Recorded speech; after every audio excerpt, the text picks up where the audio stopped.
Hey guys, welcome to Finally Clicked, the podcast where we discuss business, leadership, and personal development. My name is Margaret Smith, and I'm the Director of Operations for Pickett Street Properties, a real estate team out of Bothell, Washington. And I'll be here every week with our owner and team leader, Jesse D. Moore. We'll be digging into concepts and ideas that have helped us both personally and professionally. And you'll also get a chance to hear from local and national experts that we know provide massive value to get to the point where it all finally clicks.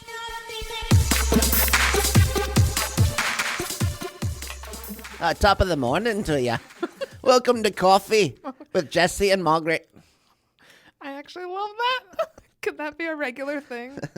Well, no, because we're doing this as a special morning episode. It's so fun. A special coffee with Jesse and Mo. Join us for a cup.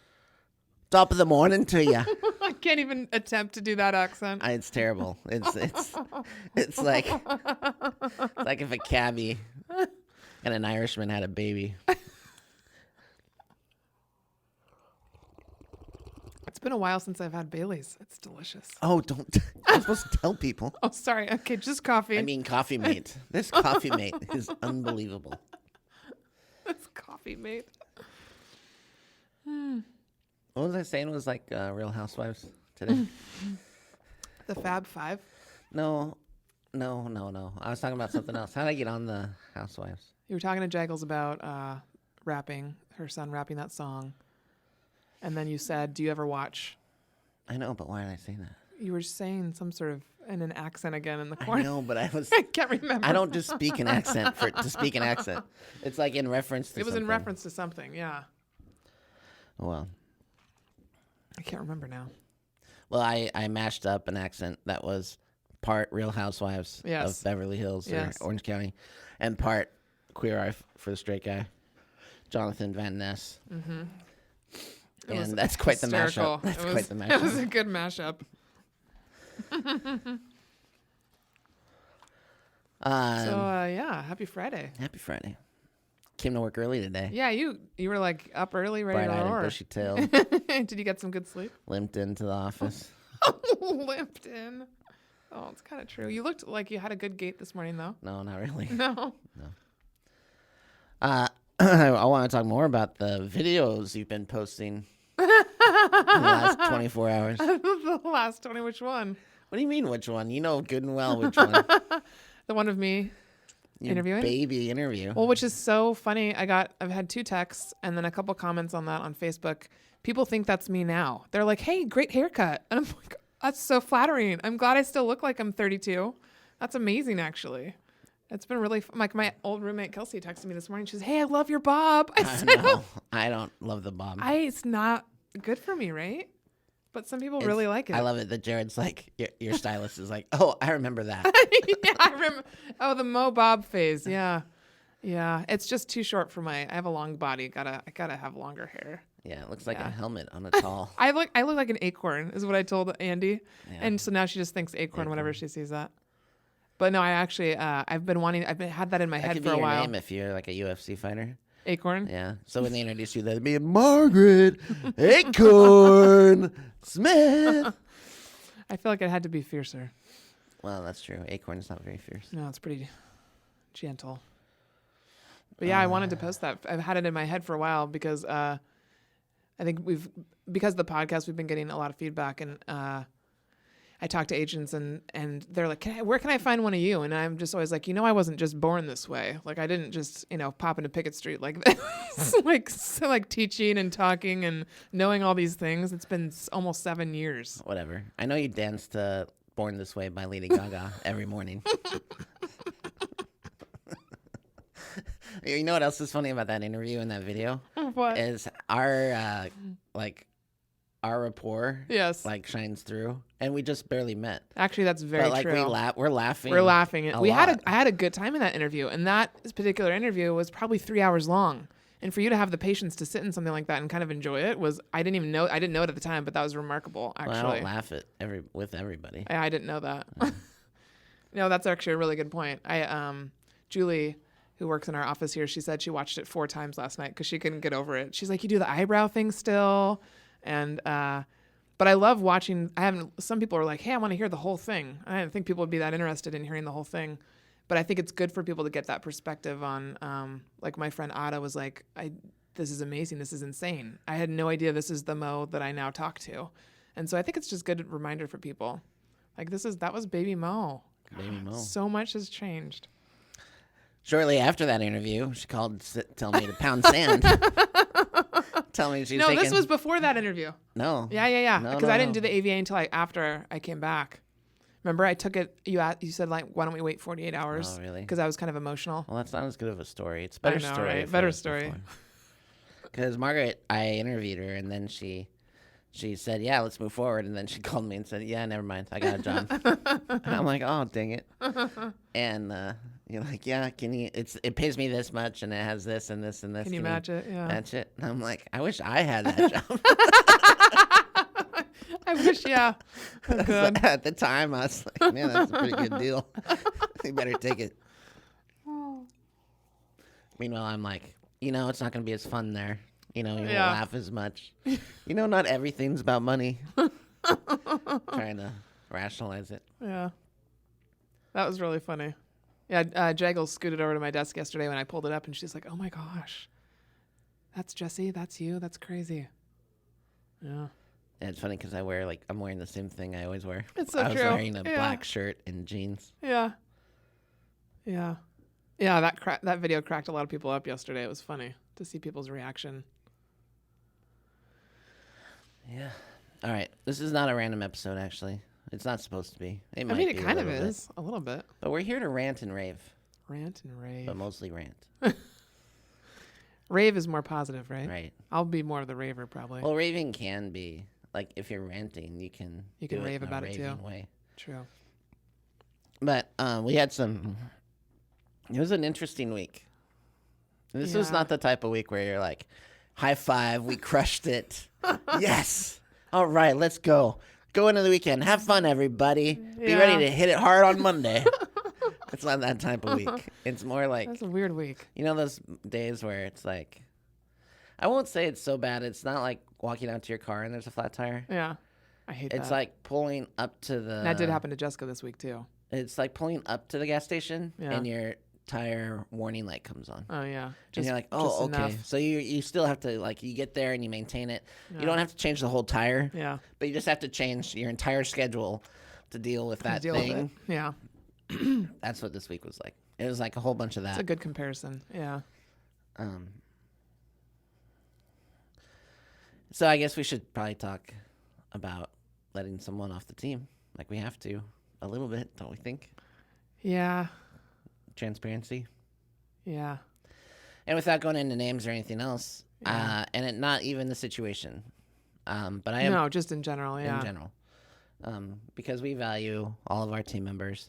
And just because someone's not a fit for the team or his or her timing isn't right for us, doesn't mean we don't like them and love them and wish them the best. So like 110%. And that's probably what the hardest thing has been for me to learn is to how to let people go, because we might not be the right fit we're definitely not the right fit for everyone. And honestly, I think when you let people go, you told me something in the very beginning, releasing them to the industry was like a script that you use, but it's actually really true, because when you release someone sooner, the sooner they'll be able to find their success and the right fit. And so now I hate holding people back, and I'm kind of like, cut the strings and go. I love that I feel so much more better. That's not the right word. So much more better. I feel so much more better. I feel so much more confident. And I think you saw that this week, and I saw it with you too. Like, we knew it was the right thing to do, and so we did it. And I think it's hard, and especially for people that maybe haven't experienced it before or something, it can be difficult, but it's so much better and easier now than it used to be for us. We've learned our lesson in that. And I'm proud of us too for that reason. So, but let's go over it a little bit. We would not have known that this was the right thing to do if we didn't do 411s and cash talks. Amen. And so I know we've been talking about it a lot, so I don't feel like we need to summarize again. But because we meet with our team members, all of our team members, once a week, we get feedback from people constantly, and then that helps us understand the temperature in the room, right, and the humidity and everything else. And so because we do this, we know right away when to make an adjustment. Mm-hmm. And so because of those meetings, we found that one person's attitude or performance was affecting other people, and I value those team members, and I can't let that happen. Like, I can't let one person who has maybe who just doesn't have the right mindset. I can't allow that to like infiltrate the team. Mm-hmm. And then on top of that, we care about this person. We care about everybody on our team, and I think because we know who they are, we get to know them through the interview process well enough. We knew that he wouldn't quit, on his own. No. He'd probably make it last longer. Yep. And put himself in a tougher situation, and we didn't want that for him. And so thank goodness we do the weekly meetings, because I know we are able to assess and kind of see and predict the future and act accordingly. And so we actually, one other thing that we just started doing again, our team fluctuates in size all the time. Mm-hmm. It just does. And that's the nature of real estate too, I think. I've realized. Well, it's the nature of talent. Yeah. Yeah. Like if we have talented people, we need fewer people in general. Mm-hmm. And so that's part of it. And then if we find talented people, we make room. And so our team is never one size for very long. And why am I talking about that? I'm being distracted by your art display here. Sorry. Well, I think one of the things that happens is when you have talent, it's clear to see when maybe you bring people on and they're not either not a good fit for the culture, or maybe they're just. We're a lot to keep up with. We have high standards, and we're going and moving forward in a certain direction. And a lot of people don't actually want that. A lot of people just want status quo, and so I think it's impossible to know what it's like until you're in it. It's impossible to know what we're like. And I think Christina Jagels is a great example of that as another new employee. She didn't know exactly what it was like till she started a couple weeks ago. And I know she's seen things, and she's seen the difference, and she's starting. She's like, wow, okay. And I love that perspective. I love the perspective of new people. No, that's a good example where she's been around us for a long time. Long time. And so then I just think and assume that she knows what makes us different. Yeah. And that's not the case. Mm-hmm. Like, even I am learning. We did I'm constantly learning too. Yeah. We did a meeting yesterday to kind of sync up everybody on the same page. Oh, I know what I was talking about. Now I have to go back to it. Yeah, go back. All right. So what I'm trying to say is, because our team fluctuates in size, some of our processes change depending on the size of the team. So if we're a 5-person team, we have different processes than if we're a 9-person team. Sure. Yeah. So my point is there. If I lost it again. We had to evaluate yesterday at a meeting. Oh, no. So we had a meeting yesterday we call it an ops meeting. Yeah.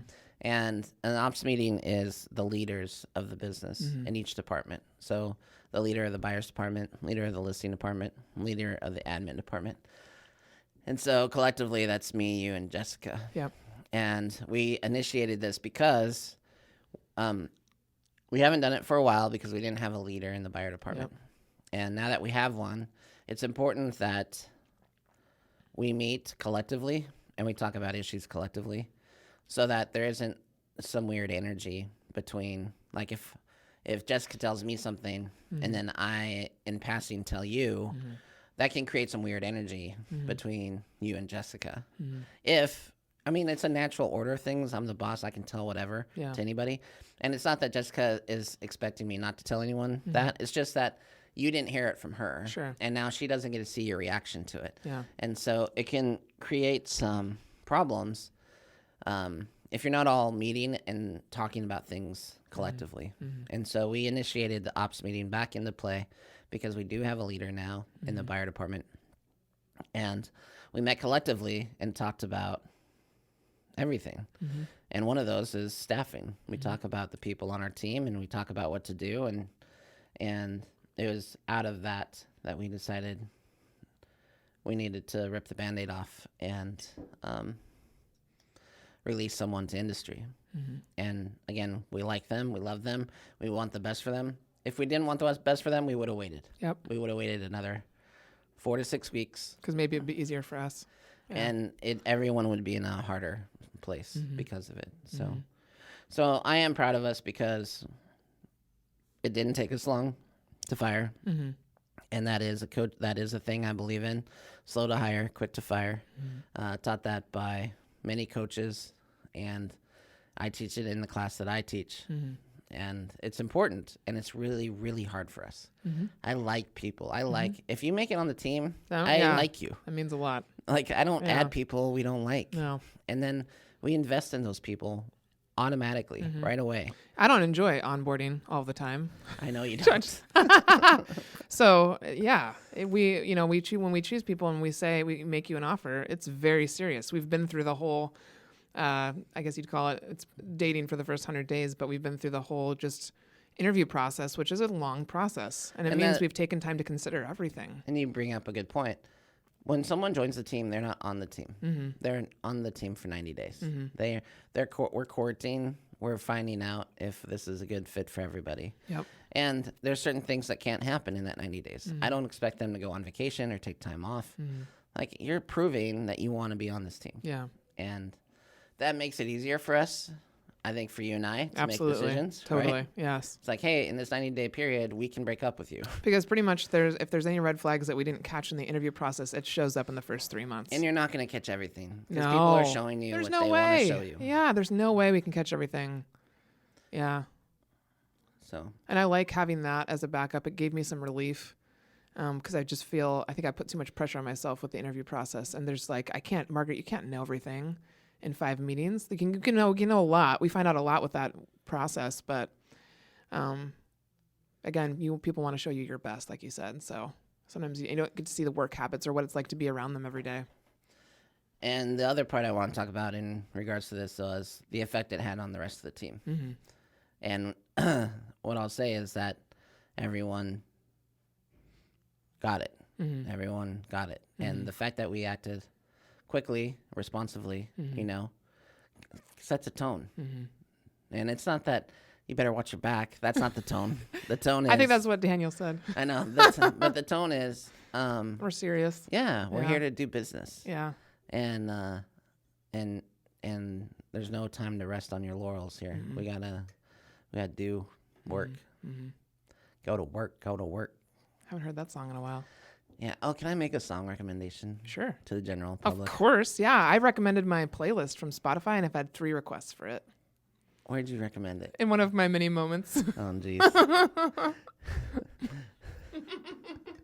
I've been thinking about making a Finally Clicked playlist, though, with like your top songs, my top songs. I think that'd be kind of cool. Uh-huh. I just thought of that right now. We should put it on cassette. Oh. That'd be cool. And then be like, yes, we made you a mixtape. Yes, that's so cute. Because we love you. Oh my God. Finally Clicked mixtape. Oh, hey, here's a fact about Jesse. Not everybody knows. You know this. Yeah. You remember when I used to make more Mix-a-Lot CDs? Yes. So I would make mixtapes for my friends, but I would put so much work into it. Yeah.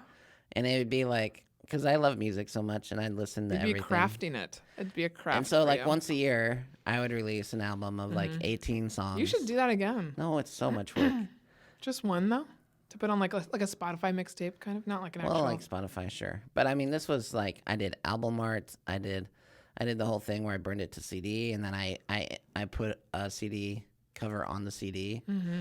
I mean, I had you did that? Liner notes. Okay. I had liner notes that had the songs and notes about each song. So, yeah, that's the kind of nerd I am. I'm a music nerd when it comes to that stuff. I love that idea. Finally Clicked mixtape.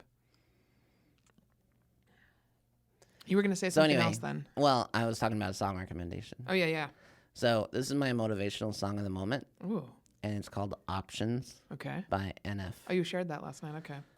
And just listen to the lyrics and tell me it doesn't get your blood moving. Do you listen to it in the morning? All the time, man. Yeah. And you know what? My son introduced me to it. Wow.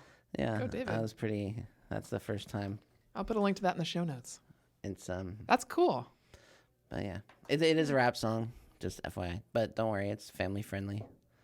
It's more family friendly than we are, to be honest. Does David explore music too? David has more rhythm in his right toe than the other kids combined. Cool. Not to compare the kids, but it's like David has rhythm. Yeah. And it's so funny. Do you think he could be a drummer? Oh yeah, or a dancer. I could totally love see to get that. him in hip hop. Oh, that'd be sweet. He'll just hear a beat. Jill talks about this all the time. He'll hear a beat and then he'll just break it down and starts dancing. And he dances really well, and he just makes it up on the spot. It's not like does he watch people dance? Like, how does he learn that? I mean, he incorporates like Fortnite dances, but it's not the whole thing's not a Fortnite dance. It's like Fortnite, and then he transitions in his own way to another dance. Interesting. Yeah, it's pretty. That's cool. He should do something with that. So yeah, he's got rhythm. But now I thank goodness I'm educated enough to know that Fortnite is not actually building a fort. It is a video game. At night. It's not just a video game. It's It's the video game. Oh, God. Of the moment. I might have to play it just to know it. Oh, you wouldn't like to play it? No? Is it lots of killing? No, it's just not. You're not a kid. No. Is it a kid game? I used to love Mario Brothers. Well, Mario Brothers is very different. Okay. This is like Minecraft meets I don't know.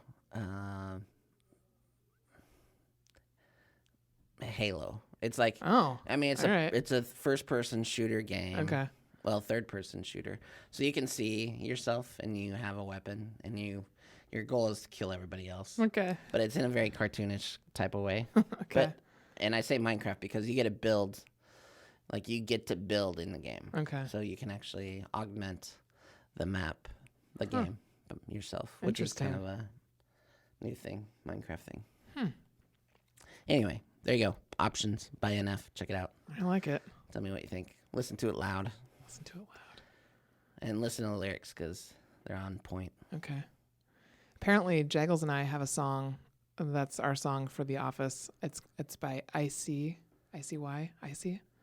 I'll have to ask her what it is. I like how you spell his name. It's by this artist, ICY.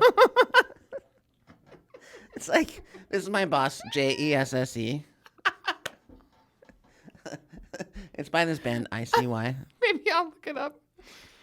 Have you heard Born This Way by LADY space GAGA? Oh my God, maybe that'll be how I talk from now on. Oh my gosh. What's funny is if the band's name was literally ICY and they're like, quit calling us Icy. We're ICY. ICY. That's why I said it, because I think that might be. Oh my gosh. Okay, yes. This is it. No, it's Icy Girl. It's ICY space GRL. I like how every band, it's like, let's eliminate vowels. Yes. You know what I hate? I hate vowels. Like this generation is going to be vowel free. Oh gosh. There's another guy, Juice WRLD, who does that. Juice WRLD? Yeah, I think it's JC. Well, I think he has an E in there. You're right. That is becoming more popular to get rid of vowels. Yeah. It's like, let's drop a vowel. It bugs my vowels cost too much. My mom's family because they're all teachers. Whenever they see kids' names without vowels, my aunt is like, "What did they do that for?" It's just. Do you know? Oh my gosh. Jill was telling me.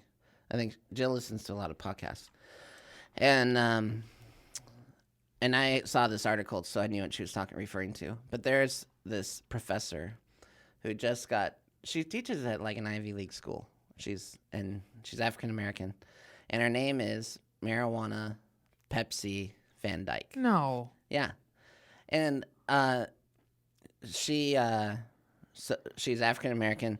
Grew up in an African American community.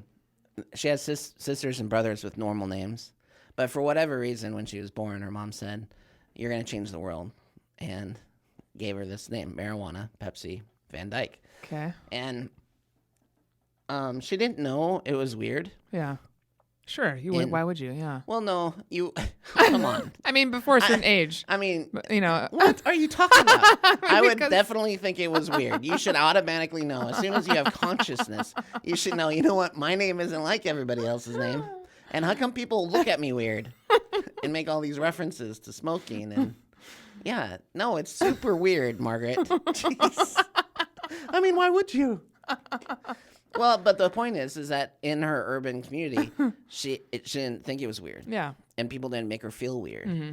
And what's interesting is as she develops and as she grows up and studies academia, she focuses on naming and the power of the name. Okay, yeah. And so her actual doctorate study was on, does a name impact your vocation, how successful you'll be in life. Okay. And what she found is that your name doesn't affect your vocation or how successful you are in life, but it does affect how kids treat you. I think it's, I don't see. Here's the thing. I'll have to look it up. I have to look it up to be sure, but it was a interesting conclusion that essentially it doesn't have an impact on your trajectory necessarily. Right. So, anyways, in her community, African American community, she didn't know it was weird. Yeah. And they called her by her name. Yeah. Her name was Marijuana, Pepsi, Van Dyke. And they called her Marijuana, Pepsi, Van Dyke. And then they moved and they went to a wider neighborhood. And they, I mean, everybody raised their eyebrows. Yeah. And when they got their first report card, it was in the name Mary. Oh, seriously? So the mom had to get in front of the school board and say, her name's Marijuana, and you better change everything. And they're like, oh, no. And she's like, it sounds out of your mouth, okay? Her name's Marijuana. Don't change her name. You wouldn't do this for anyone else. No. And so she fought and won. Yeah, I've heard similar stories from my mom. And it's, good for her for standing up for it because it's ridiculous. The thing is, people change all sorts of names because they don't like how it looks or how it sounds. Because it's ridiculous. Yeah, so the end result was it didn't affect your station in life, but I think... maybe just how you were treated growing up. Yeah. Yeah. Huh. Anyway, now she's a professor at some Ivy League school. And her name's Marijuana Pepsi Van Dyke. Professor Van Dyke.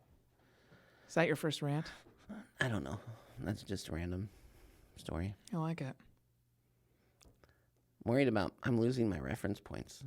What's happening? Do you think something's happening? I don't know. I think it's still as random as it usually is, like just on occasion. Yeah. Most of the time you're able to pull it out of your hat. I think it's pain meds. Could be. All right. You have a rant? I have a couple I thought of. Because when we thought about this topic yesterday, I was like, oh, yeah. I've been talking a lot. I need to hydrate. So you need to hydrate? I need to hydrate with my Coffee Mate Irish creamer.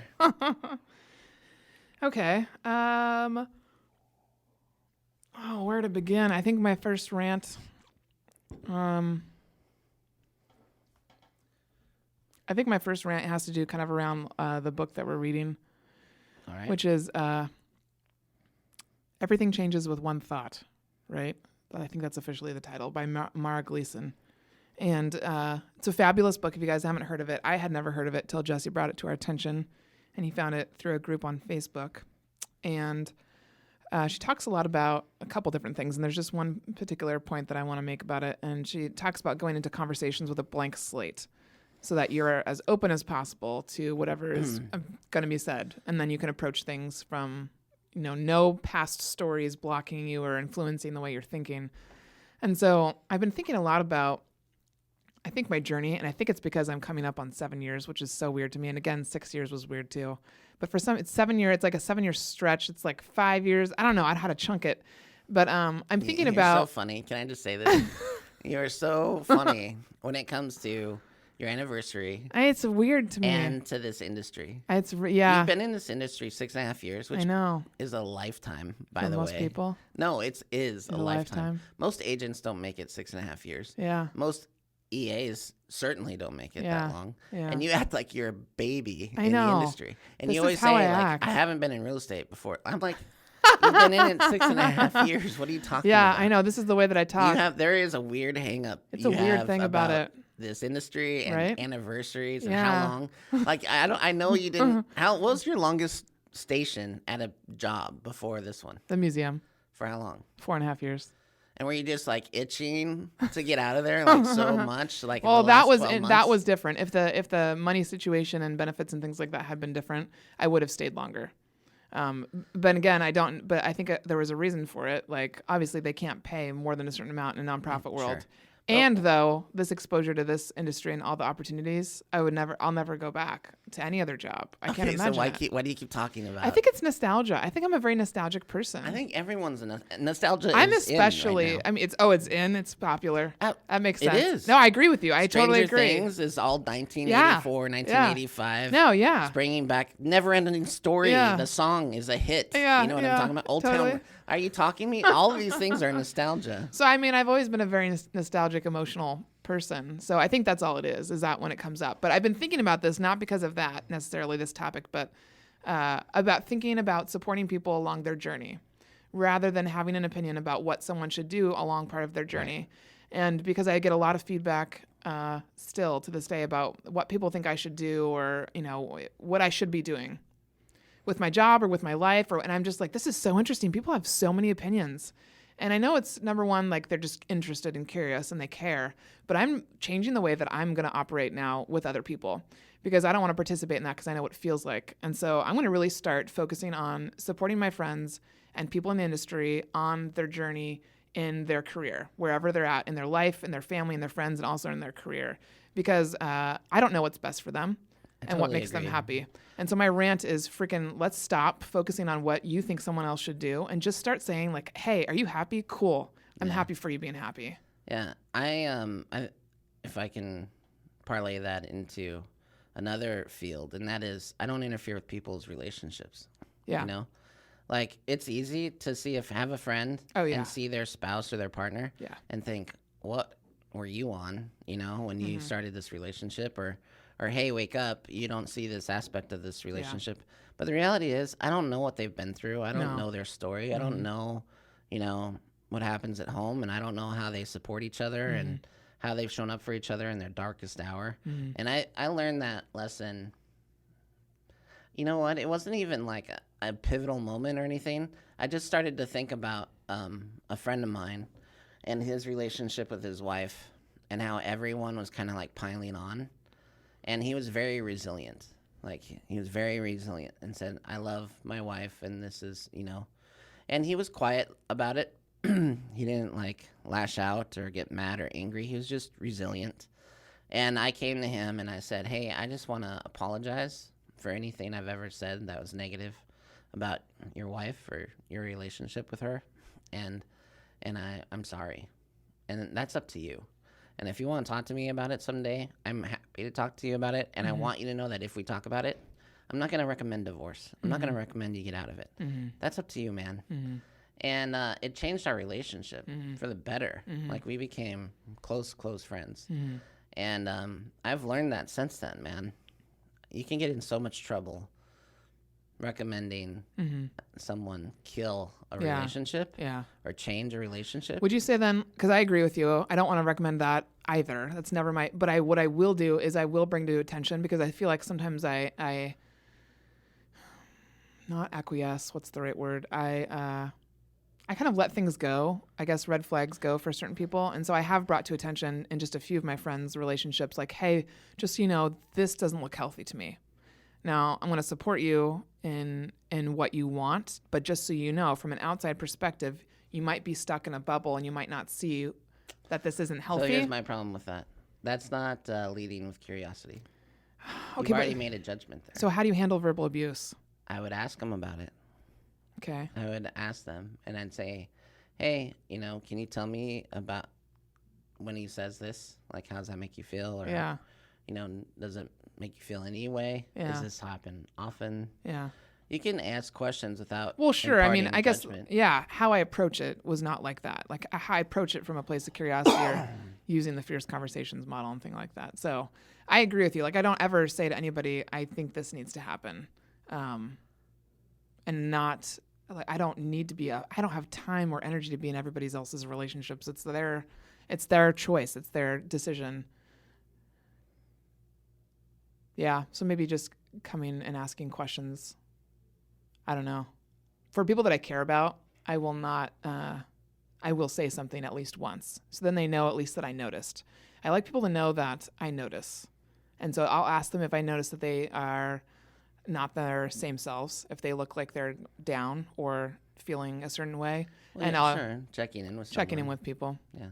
I only do it for my really tight, close friends. I'm just saying it's easy to get lured in. Absolutely. By the drama.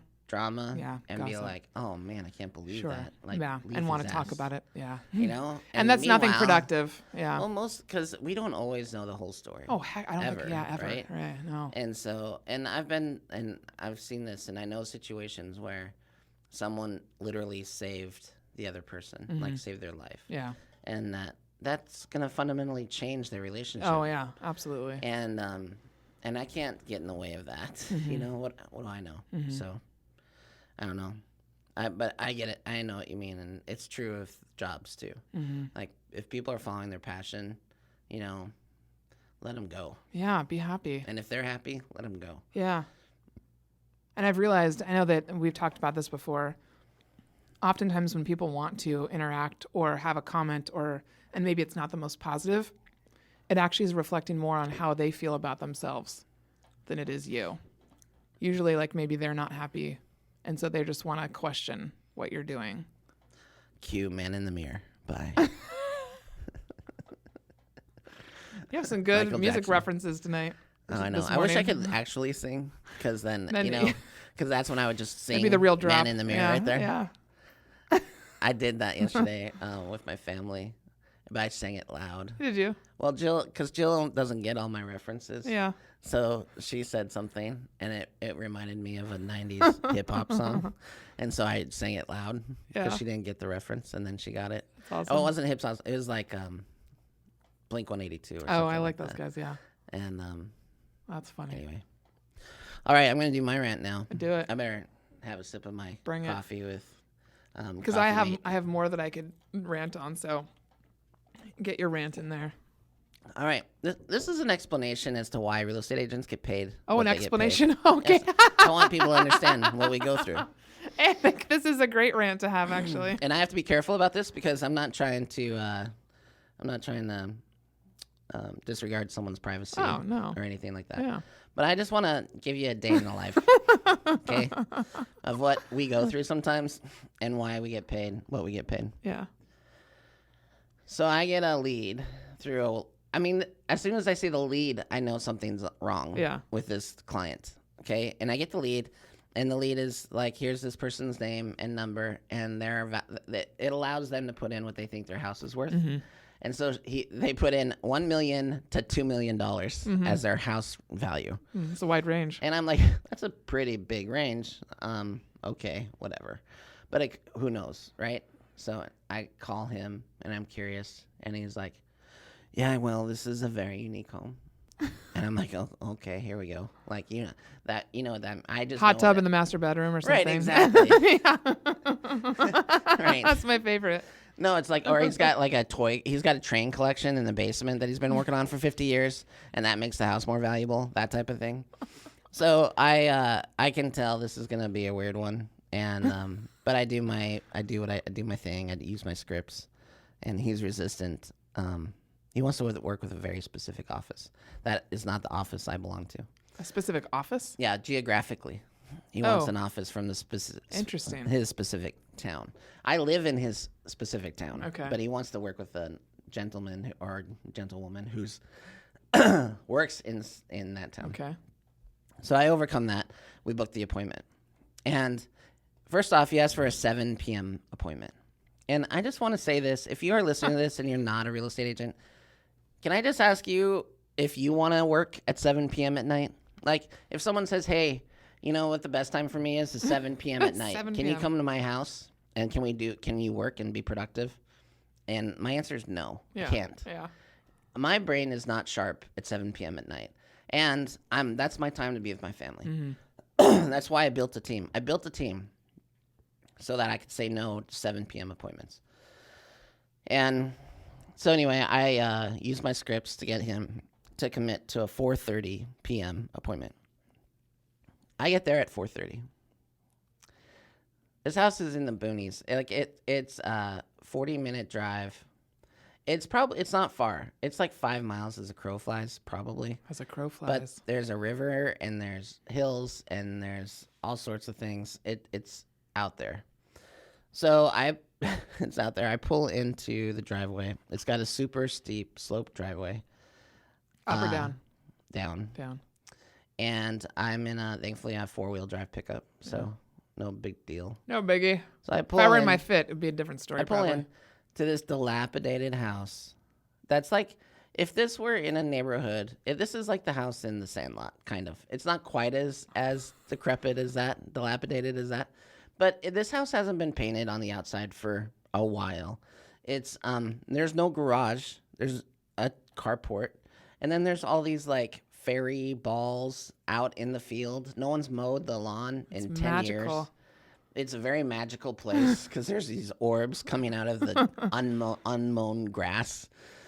And then there's like, your random stuff like antifreeze containers outside. How come that's always a thing? How come when you pull up to a house that doesn't care about themselves, there's antifreeze containers outside? I don't know. Like they didn't make it to the recycle bin or... Right. Well, first off, if you maintain your cars, you don't need antifreeze containers, right? True. I don't own antifreeze at home. Do you? No. Right. No. Why? Because we maintain our vehicles. It, yeah. So, there's antifreeze containers outside. Now I'm just like, okay, F my life, okay? I know this is going to go badly. So I go and I knock, and this little old lady opens the door, and she's like scared and shaking, and she's like confused why a stranger's there. Aww. And I said, I'm supposed to meet your husband, and she's like, oh, he won't be here till 7. I go, we had an appointment for 4:30, and she's like, I don't know what to tell you. He won't be here till 7. Oh gosh. I'm like, okay, thank you very much. Go to my pickup, call the husband. Husband's like, oh, shoot, Jesse, I forgot. I'll be there at 5. Can you wait till 5? And I'm like, you know what? It's a 45-minute drive out here. I can wait a half hour. I like listings. I want to list this house, kind of. And so I'm like, fine, I'll wait. So I listen to a podcast. I pull out. I drive the neighborhood. I listen to a podcast. I pull back in. I give him 10 minutes because I figure, you know what? He said 5. That's probably not going to work. Yeah. So at 5:10, I pull in. Not there. At 5:15, I call him. So now we're 45 minutes beyond my initial meeting time. Yeah. 45 minutes after. And I call him, and he's like, oh, I'm almost there. So he pulls in the driveway shortly thereafter. We're 50 minutes beyond our initial appointment. He sits in the driveway talking on the phone for another 5 minutes. Mm-hmm. Then he gets out, this little Danny DeVito looking guy. And then he goes, 1 second, let me check with my wife. Goes inside. I'm standing outside now, right? He opens the door. He's like, come on in. So I come in. The house smells like dog. And I want to explain what kind of smell I'm talking about. This isn't type of dog like, oh, they have a puppy or they have a dog. No, this is like, oh, they let their dogs in the house and they don't dry them off. Oh, gosh. And there's a bunch of dogs, and they just let their dogs go in and out.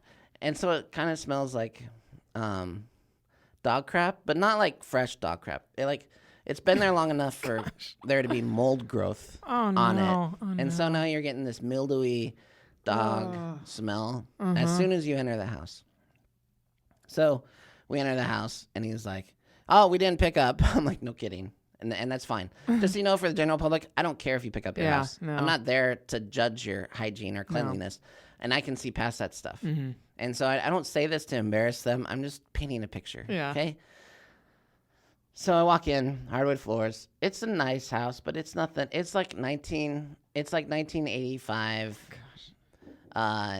semi-luxury. Not even. McMansion, 1985 McMansion. So white, everything's white, kind of. With the dog scratches and everything else. And then that honey oak everywhere. Mm-hmm. Yeah. So then I'm taking notes, and I don't know what he's doing. He goes and turns on the music, and I don't know why. He turns on the music. The wife is sitting reading. He turns on the music. We start to tour. The wife gets up and turns it off. Like, annoyed, right? And I think he wanted to speak without her hearing. Gotcha. Yeah. And so that was weird. And so then he's giving me a tour, and he's like, "Oh, look at this!" And this pantry opens up, and there's a secret door. And there's I love secret doors. Right, so am I. I'm like, I want a secret room. This is awesome. Yeah. And I want to sell a house with a secret room. This is awesome. Yeah, it's not a cool room. It's like a bad jail cell. Oh God. Like, because it's in the middle of the house, so there's no windows. Yeah. And it's 6 foot by 9 feet, and there's no light, and it's just it's like a weird dark room. So I'm like, okay, great, secret room. And it has a ladder that goes up to another secret room on the next level. So interesting. And then there's this stove. There's a stove they make out of England called an Aga. Uh-huh. And Agas are super rare. You don't see them very often. This is the first one I've seen locally. Wow. I've seen them before outside of this area. What do they look like? Well, Downton Abbey, if you watch Downton Abbey, they have an Aga. Okay. In the servants' quarters where they make the food and everything, kitchen. They have an Aga. And what's cool about an Aga is that they're always on. Mm-hmm. They're always on. You're not preheating them. Like, they have different chambers, and they have a broiler, and they have a oven at 350, and they have a warming drawer, but they're always on. And this is right outside the secret room. This is in the kitchen. And so that's a cool feature. Yeah. I know Agas. Yeah. I mention it, and I tell them how cool it is. Now, that usually would be enough. I'd have the listing, to connect. So then we go through the rest of the house, and the rest of the house is fine. Okay, it's fine. It's like someone gave up 5 years ago. Yeah. But it's fine. Yeah. So it's 4,500 square feet. Huge. The attic is unfinished and walkable. And the basement is unfinished and walkable. So there's probably 3,500 square feet of unfinished space that is packed to the gills. Like, I can't walk either the attic or the basement. There's a hot tub in the unfinished basement. I love that there's a hot tub. There's always a hot tub. Always a hot tub inside in a weird place. That's great, right? Like, hooked up in the basement? Oh, yeah. Yeah. So now I'm going through this house, and we finally go to sit down. And I would ask my questions. Like, I want to set expectations. I want to ask them where they're moving. Why are they thinking of selling? What's the motivation? Yeah. We get through that, and he's like, "What's your number?" I'm like, and I'm like, I'm sorry, what? 10. Like, I haven't presented yet. I have been asking questions. I'm about to go into my presentation. My presentation takes 15 minutes. I've sat in it. It's very brief. You keep it brief. Minutes. Yeah. I can be quick. Yeah. But it's very informative.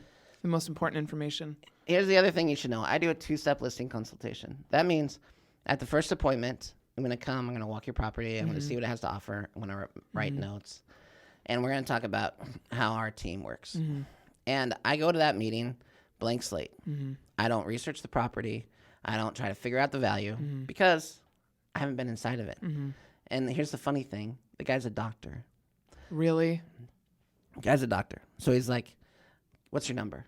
And I launch into my scripts. Yes. Right? I have 1 million scripts for this. And I tell him, well, that's not really my process. I do a 2-step listing consultation. You should appreciate that. I explain the first step, right? Well, here's what happened. Someone we know very well, an agent I compete with all the time, got there first. And he did a 1-step consultation. So he met with him, walked with him, talked with him, and then had preloaded a CMA ready. And then preloaded, he tells them what he thinks the value is. I looked at he showed me this packet, and it had listings from $800,000 to $1.8 million in a CMA. Wow. $1 million spread. Now I know why he put $1 million to $2 million. Yeah. Because he'd already met with this agent, and this agent had confused him so much that now he thinks his house is somewhere between $1 and $2 million. This is the worst story ever. This house isn't worth $850,000. Yeah. But now he has an idea in his head that it's worth 1 to 2. And this agent. So why did he want to meet with a second agent? Well, I think he's not completely deluded. Okay. I think he realizes, hey, this is way higher than I expected. Yeah. And maybe I should meet with some other people. Okay. The other reason I knew I was dreading this appointment is because after I'd set the appointment, the lead came through again at $950,000. So he talked to another agent who said $950,000. Oh my and gosh. Then he entered in the lead information. Okay, now I'm worth $950,000. Yeah. Like, wow. So then, so this guy's a doctor. So one of my scripts is, much like a doctor, I try not to diagnose my patient without seeing her first. It works so well. So that's a great script for anyone listening. Yes, it's a fantastic if someone one. is pushing you for a number and you need to go to your office and do your job and figure out what the value is, then don't relent. I will from now until the day I die, if I ever meet a real estate agent and they're pricing my home and it's not you for some reason, I would not trust anyone who gave me a number on the first visit. Right. I just will not, because it logically does not make any sense that you're able to walk into a home and price it like that. Well, listen, you got to do your job. You can do this on a condo. You can do it on a condo. Like a smaller property. You can do it on a cookie cutter home, kind of. And you have to be ready to adjust. And your other script that I love, like I shared it with my dad quite often because my dad loves to look on Zillow for prices. And I'm like, Dad, every house is so different. They don't know that your house has a mother-in-law suite attached to it. Like all those different things that make it so different. So it's amazing to me that this guy's a doctor and so he didn't appreciate your process. I say this script, much like a doctor, I try not to diagnose my patient without seeing her first. Highly effective script. He says...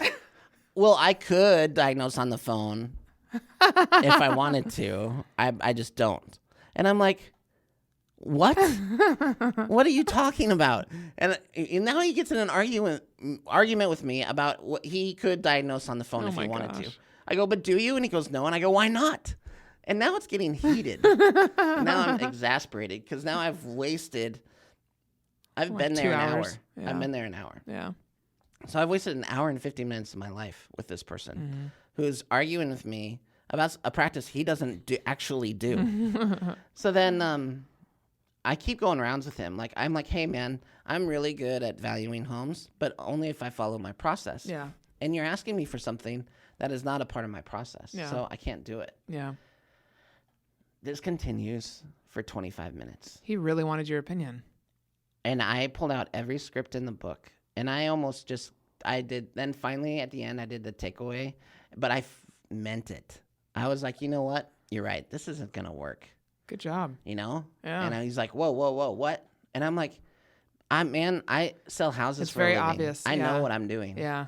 How many homes have you sold? And he's like, well, none for 25 years. I'm like, okay. I've sold thousands of homes. Yeah. And if you let me do my process, you will have your answer. Yeah. Not only will you have your answer, it'll be better than the other answers you've gotten. Yeah. So if you want me to give you a number and then here's what's going to happen, Mr. Client, is you're going to listen to some agent who's going to tell you some number that they can't justify. But you don't seem to care. So you're going to put it on the market. Now you're going to have to deal with showing the activity. And while your wife is going to have to get up and leave her house for people to come view your home. And you have pets, so you're going to deal with the pets.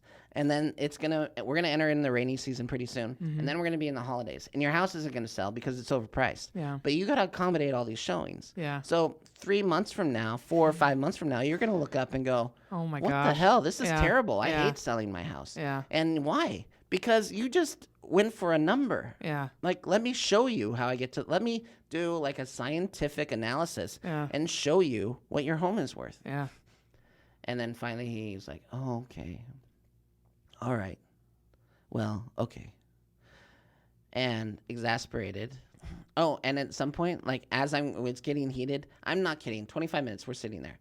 The wife finally puts her book down, comes over and sits down because this is now more interesting. This is better than. And I'm like, oh, damn it! Now what? What's gonna happen now? Like if she sits down, maybe, yeah. Like this is her husband. I'm not trying to come against her husband, and that was the hardest part for me to keep my cool because I'm so exasperated at this point. I even said, you made me wait 50 minutes, and now you wanna waste my time. Yeah. Like you won't let me do my job. Do your job. And I could have been done with this 10 minutes ago. But you made me wait 15 minutes. And so this is and I'm going to rant, and this is my rant, okay? Why we get paid what we get paid? Because we have to deal with shit like this. I wasted my time. I wanted to be with my family. My family ate without me. I know it's not the end of the world, but it's important to me. And so I set an appointment at 4:30 so I could eat with my family.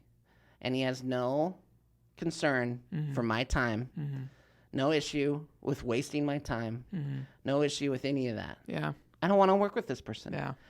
So I am not working with them. I'm going to write him an email, and I'm going to say, this isn't going to work because I know how to sell a house, and I need control, and you're not giving it to me.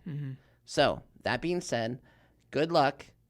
Of the agents that you meet with, I hope that you choose wisely. Mm-hmm. I would not list your home for over this price. Mm-hmm. That's nice of you to say. And that's all I'm going to do. Yeah. But I'm so exasperated from clients that have no consideration mm-hmm. for our time mm-hmm. and what we do. Well, yeah, it's a lack of, they don't respect the profession. Oh, my gosh. That's a great story. We should have story time with Jesse. I asked him how long, what's his timeline? He said 8 weeks. To get it done? Do you remember the house in Marysville with the unfinished basement? Yes. Do you know how long it took him to get on the market? Oh. Over a year. Yeah. That guy had nothing compared to what these guys have. Yeah. Like in the unfinished basement, in the attic. Mm-hmm.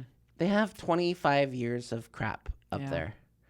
And it's going to take them, and they can't do it themselves. No. And if they want to if they think they're going to go through this stuff and keep some things, it's going to be over a year before they're ready for the market. Yeah. I wonder what he's going to say to that email. And you know what happens to me? And I want this to give you insight into Jesse. Mm-hmm. That ruins me for the rest of the day. Mm-hmm. I'm conscious of that, and that's why I put it towards the end of the day. Yeah. But why I didn't do it too late. Yeah. 4:30 is the latest I'll meet with somebody. Yeah. Because my brain is just not the same. Yeah, you knew going into it that it was going to probably be a different hour. And it didn't help because I kind of knew already, right? Yeah. Like I knew already. Oh my God, these people are going to be terrible. Yeah, and then you came in the next day and you were like, is it okay if I don't work with this person? You were asking me for some validation, which is totally okay because it's a listing. And I said, yeah, because I've seen enough examples. It doesn't happen all the time, but I've seen probably 4 or 5 that I can think of in my head right now where if this is how the person is in the appointment, it sets the tone for the entire transaction, no matter what we do. Right. Even if our service is as usual, above and beyond, they will never be happy. They will always make everything a much bigger problem than it actually is, if there probably not even a problem. No. And so I said, yeah, let's let them go. No, we'd be on the market 2 days. They'd be like, yeah. Is there what's going on? Yes. Yeah. So some of those we just choose not to work with. Oh, my gosh. That's a good rant. Anyway. As the crow flies. All right. You don't have another rant? Oh, I do. I mean, we might have to do a part 2 to this. The other rant that I have is about the lack of attendance for my class next week. I have 12 people signed up. And actually, guess what? 10 out of those 12 are not Keller Williams, which I'm super excited about because this class is for anybody. And I should have I could have up to 70 people in this room. It's at a brew pub in Montlake Terrace. Who doesn't want to come and have a beer while we talk about the real stuff? So help me break this down. Yeah, break it. Is this because ineffective marketing? I mean, the typical marketing has been done. Real estate agents are notorious for not signing up until the last minute. So I'll say this, and this gets me going too, is that it makes me not want to offer it in the area. How much autonomy do I give you? Oh, a ton. Everything. Right? Yeah. And so do I get on you if people come into your office? No. Right. Do I get on you if people, if the office asks for your help or contribution in the moment? No, but I would say we have conversations about it to help guide me. No, I'm sensitive about it, but do I get in the way? No. Okay. How many calls? I mean, if you wanted to, and you had the freedom to, and you wanted to do it, and you could just answer people's questions, how much time out of your day would it take you, based on the questions that you get? Oh. Meaning that, hey, Margaret, I have a quick question. Sure. Can we schedule a half-hour phone call? If I said yes to everything, right? Probably 4 hours a day. 4 hours a day. Yeah. Okay. If you come to the class, you get that and all the information beyond that. Yes. You get a wealth of information, plus you get Margaret, plus you can ask her questions. It's an invaluable resource, your class. And so many people abuse you, and this is the way to honor you. That's the best way to say it. Thank you. I was thinking about seeing if you wanted to come this time and do a short AMA with me. Ask me anything. I know what AMA is. I just learned what it was all about. I showed Margaret Reddit one day, and now she's like, AMA, ask me anything. Okay. No, I love how you just said that. You're totally right. For the people that always want to ask us all these questions and not support us and treat us poorly but want all the goods right now for any time of day, come pay $75 for 5 hours of my time, and I'm buying you lunch. I'm finding people to buy you lunch. I have sponsors to buy us lunch. I'm going to give you everything, and you won't pay $75, right? And you'd rather just pepper me. Oh my gosh, it irks me so bad. So I'm going to still hold this class next week for the 12 people that are signed up, and they will get 110% of me. There's going to be more than 12 people there. There probably will by next week. But the way you said it is perfect. And that's what I love and respect about the people that do come and have attended several times is they hang on to their questions and they bring them to the class. And so I'm super grateful for those people. And I think that's something that you've taught me is I could spend 4 hours a day answering people's questions, taking their phone calls, being a resource, not only to admin, mind you, and I know you know this, not other people do. Agents are now calling me. Hey, can I talk to you for an hour about my business plan? I love and I'm flattered that they see me as a resource, and man, be a professional about it. If I have a question for someone that I know does not have a lot of time, and Hallie Warner would be one of those as an example, who I highly respect, I do not pepper her. I absolutely reserve those questions for when we have a time when we're networking together, or, it blows my mind. And so actually, someone suggested to me the other day that I teach a class on etiquette, like an hour and a half of etiquette and how to handle yourself in a meeting, how to know when to speak up, how to ask someone for something. And I thought, you know what, that might be a fantastic idea, because etiquette is something that I learned from my mom. And I learned it. I know what you're going to say right now. I learned it from my mom. Manners with Margaret. Are you confused what fork to use? Margaret will tell you. Have you ever wondered what it's like to be Margaret? To just know what to do and what to say? Then come to Manners with Margaret. Oh my God. That's brilliant. Oh my God, shit. I just don't even know if I can speak again. I knew you'd have some creative way to put it. Do you take a shot of alcohol before the class or after? That's the kind of information you'll get in this class. When do you hit on your podcast guest? How soon after the interview? Oh my God, I'm crying now. Oh God, that was my best part of my day so far. That's my last rant for now. It's amazing. All right. Thank you for being. Well, I want to thank our listeners for putting up with this episode. Sometimes we just gotta get things off our chest. We just gotta get things off our chest. You know what? I fully approve of this episode. This Margaret fully approves. I fully approve of this episode. God, love it. Oh, it's been a wonderful day so far. It's only 9:45. How to turn a God a minute into a date. Yeah.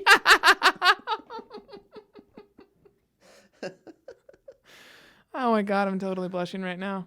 How to use professional networking for your personal life. Yeah, what did you say? If at some point I can share, I always like to share the results of the ROI of social media. If I end up meeting like my future husband on social media, totally going to use that story. I think you said that the other day. You're going to be like, one day Margaret's going to be like, get on Instagram, you guys, because the ROI. I can't get into details, but I will say that our team is responsible for at least 2 couplings. Couplings? Yes. Are we? Yeah. There are two couples that are together that wouldn't be together if not for Pickett Street. Oh, I can think of one. I just can't think of the other, I think. Interesting. You have to tell me after. This was a fun episode. Thanks for the coffee mate. The Irish cream coffee mate. It's quite lovely. You're welcome. I wish I could do that at Real Housewives. I wish you could too. Accent again, because it was kind of It was hysterical. You're on point this morning. You know what? I appreciate you because I'm never on point. My accents are always terrible. I think they're hysterical. Well, they're funny, but they're not accurate.